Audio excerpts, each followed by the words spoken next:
ఒక్కో శ్లోకాన్ని పఠిస్తే ఒక్కొక్క ఫలితాన్ని ఇచ్చే అత్యంత విశిష్టమైన సౌందర్యలహరిలోని 5వ శ్లోకం. హరిస్వాం ఆరాధ్య ప్రణతజన సౌభాగ్యజననీ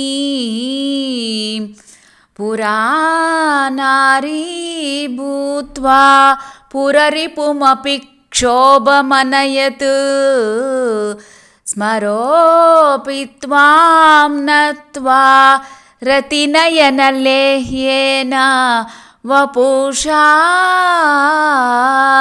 మునీనాం అప్యంతః ప్రభవతి మోహాయ మహతాం.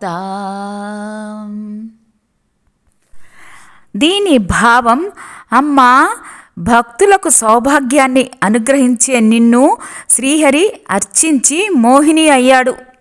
నీ దయచేత త్రిపురాలనే దహించిన శివుడిని కూడా మోహపరిచాడు. మన్మధుడు నీకు నమస్కరించటం చేతనే రతి మనోహరమగు దివ్య సుందర ఆకృతిని పొందాడు.